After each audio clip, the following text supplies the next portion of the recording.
ಎಲ್ಲಾ ಹಾನಿಯಿಂದ ಕೂದಲನ್ನು ರಕ್ಷಿಸುತ್ತೆ. ಬರೀ Amrut noni reach root premium hair oil. ಸಿದ್ದರಾಮಯ್ಯನವ್ರ ಮೇಲೆ, ಕಾಂಗ್ರೆಸ್ನವರ ವಿವಿಧ ಬೇರೆ ಬೇರೆ ನಾಯಕರ ಮೇಲೆ ನಾವು ಕೆಲವು ಪ್ರಶ್ನೆಗಳಿದೆ ನಮ್ದು ಕೂಡ. ಇದಕ್ಕೆ ಬಿಜೆಪಿಯವರು JDS ಅವರು ನೇರವಾಗಿ ಉತ್ತರ ಕೊಡ್ಬೇಕು. ಇದಕ್ಕೆ ಸುಮ್ಮನೆ ಸುತ್ತಿ ಬಳಸಿ ಮಾತಾಡೋದು ನಿಲ್ಲಿಸಿ ಪ್ರಕರಣದ ಬಗ್ಗೆ ಮಾತಾಡೋಣ.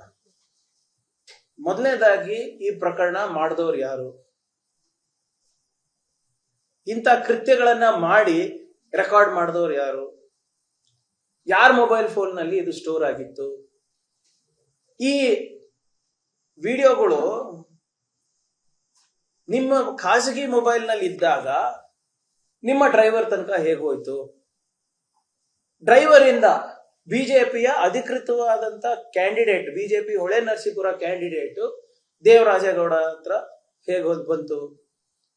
ದೇವರಾಜೇಗೌಡ್ರೆ ಹೇಳ್ತಾ ಇದ್ದಾರೆ, ನಾನು ಇದೆಲ್ಲ ಮಾಡಿರೋದು ಮೇಲಿನವರ ಅಂದ್ರೆ ಕೇಂದ್ರ ಸರ್ಕಾರದಲ್ಲಿ ಜವಾಬ್ದಾರಿ ಸ್ಥಾನಮಾನದಲ್ಲಿ one of the most powerful home minister, Sardar Patel ಆದ್ಮೇಲೆ ಯಾರಾದ್ರೂ ಪವರ್ಫುಲ್ ಹೋಮ್ ಮಿನಿಸ್ಟರ್ ನಮ್ಮ ದೇಶ ಕಂಡಿದೆ ಅಂದ್ರೆ ಅಮಿತ್ ಶಾ ಅಂತ ಹೇಳ್ತಾರೆ ಬಿಜೆಪಿಯವರು.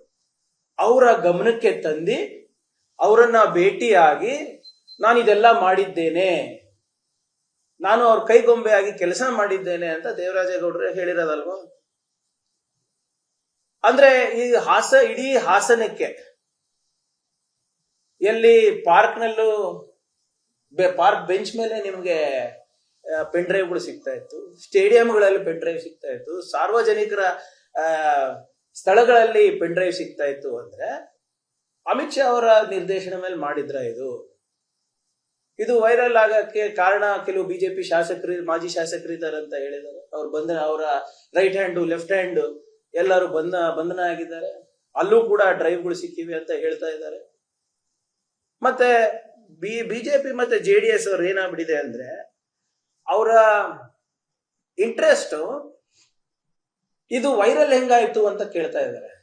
ನನ್ನ ಜೀವನದಲ್ಲಿ ನಾನು ಮಾತ್ರವಲ್ಲ, ನನ್ನ ಕೂದಲು ಕೂಡ ಆಗಿರ್ಬೇಕು ಸ್ಟ್ರಾಂಗ್ ಅಂಡ್ ಸ್ಟೈಲಿಶ್. ಬರೀ Amrut noni reach root premium hair oil ನೊಂದಿಗೆ. Reach root premium hair oil.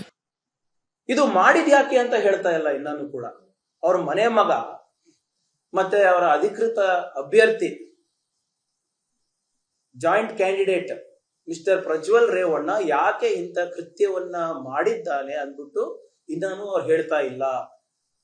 ಅವ್ರ ಕನ್ಸರ್ನ್ ಏನಪ್ಪಾ ಅಂದ್ರೆ ಅವ್ರ ಮಗಂಗೇನು ಆಗ್ಬಾರ್ದು, ಸಂತ್ರಸ್ತರ ಬಗ್ಗೆ ಅವರಿಗೆ ಕಾಳಜಿ ಇಲ್ಲ,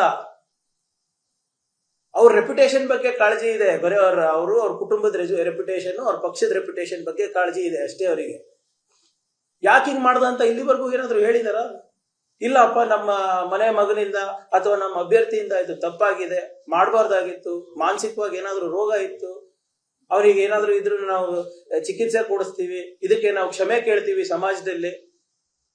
ಇವತ್ತ ನಾವು ಬಾಯಿಂದ ಬಂದಿದ್ಯಾ ಅವ್ರದ್ದು? ಇಲ್ಲ, ಇದು ಒಂದು ನಮ್ಮ ಕುಟುಂಬದ ಮೇಲೆ ಒಂದು ಕಳಂಕ ಇದೆ, ಈ ಕಳಂಕ ಅಳಸೋ ತನಕ ನಾವು ರಾಜೀನಾಮೆ ಕೊಡ್ತೀನಿ. ಎಷ್ಟು ಜನ ಇದ್ದಾರೆ ಸರ್? 2 MLAಗಳಿದ್ದಾರೆ, ಒಬ್ರು MLC ಇದ್ದಾರೆ, ಒಬ್ರು MP ಇದ್ದಾರೆ, 4 ಜನ ಈ ಕುಟುಂಬದಲ್ಲೇ ಮೇಲ್ಮನೆ ಕೆಳಗಿನ ಮನೆ ಸದಸ್ಯರಿದ್ದಾರೆ. ಕೇಂದ್ರದಲ್ಲಿ ಒಂದು ಪ್ರಭಾವಿ ನಾಯಕರಿದ್ದಾರೆ.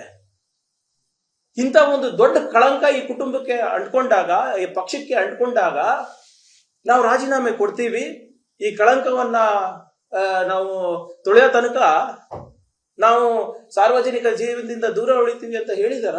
ಅದು ಬಿಟ್ಟು ಏನ್ ಹೇಳ್ತಾ ಇದ್ದಾರೆ? ಶಿವಕುಮಾರ್ ಮಹಾನಾಯಕರು ರಾಜೀನಾಮೆ ಕೊಡ್ಬೇಕು, ತಿಮಿಂಗಳರ ಪರಮೇಶ್ವರ್ ಅವ್ರು ಹಿಡಿಬೇಕು. ಸ್ವಲ್ಪ ಆತ್ಮಾವಲೋಕನ ಮಾಡ್ಕೊಂಡ್ರೆ ಮತ್ತೆ ಸ್ವಲ್ಪ ನಿಮ್ಮ ಮನೆಯಲ್ಲೇ ಶೋಧನೆ ಮಾಡಿದ್ರೆ ಎಲ್ಲಾ ತಿಮಿಂಗಳು ಸಿಗ್ತಾರೆ. ಅದ್ರ ಬಗ್ಗೆ ಮಾತಾಡಕ್ ತಯಾರಿಲ್ಲ ಇವತ್ತು. ಇಲ್ಲಿ ನಮ್ ಪ್ರಶ್ನೆ ನಾವು ಇಷ್ಟೊಂದು ಯಾಕೆ ಹೇಳ್ತಾ ಇದ್ದೀನಿ ಅಂದ್ರೆ, ಇದೇ ಪ್ರಜ್ವಲ್ ರೇವಣ್ಣ ಹಾಲಿಡೇಗೆ ಹೋಗಿದ್ದಾರೆ ಅಂತ ಹೇಳಿದ್ರಲ್ಲ ಕುಟುಂಬದವರು, ನಿಮ್ಗೆ ಮಾಧ್ಯಮದಲ್ಲೇ ಹೇಳಿದ್ರಲ್ಲ, ಅವನು ಜರ್ಮನಿಗೆ ಹೋಗಿದ್ದಾರೆ, ವಿಚಾರಣೆ ಕರೆದ್ರೆ ಬರ್ತಾರೆ ಅಂತ ಹೇಳಿರ್ಲಿಲ್ವಾ? ಕರೆದಿದ್ದಾರಲ್ಲ, ಎಲ್ಲಿದ್ದಾನೆ ಈಗ? After all is a fugitive. ನಿಮ್ ಮನೆ ಮಗ ಓಡೋಗಿದ್ದಾರೆ, ಎಲ್ಲಿದ್ದಾನೆ ಕರ್ಸ್ರಿ ಅಂತ ಹೇಳಿದ್ರೆ ಅವಾಗ ಕರ್ಸ್ತೀನಿ ಅಂತ ಹೇಳಿದವರು ಇವತ್ತು ಗೊತ್ತಿಲ್ಲ ಅಂತ ಇದ್ದಾರೆ. ಅನುಕ್ಷಣದ ಸುದ್ದಿಗಳಿಗಾಗಿ ವಿಸ್ತಾರ ನ್ಯೂಸ್ ಯೂಟ್ಯೂಬ್ ಚಾನೆಲ್ ಸಬ್ಸ್ಕ್ರೈಬ್ ಮಾಡಿ. ಹೊಸ ಸುದ್ದಿಗಳ ನೋಟಿಫಿಕೇಶನ್ಗಾಗಿ ಬೆಲ್ ಐಕಾನ್ ಕ್ಲಿಕ್ ಮಾಡಿ. ಲೇಟೆಸ್ಟ್ ಅಪ್ಡೇಟ್ಸ್ಗಾಗಿ www.vistaranews.com ವೆಬ್ಸೈಟ್ಗೆ ವಿಸಿಟ್ ಮಾಡಿ. ಅಂಗೈಯಲ್ಲೇ ಜಗತ್ತಿನ ಸುದ್ದಿ ತಿಳಿಯಲು ವಿಸ್ತಾರ ನ್ಯೂಸ್ ಕನ್ನಡ ಆಪ್ ಡೌನ್ಲೋಡ್ ಮಾಡಿ.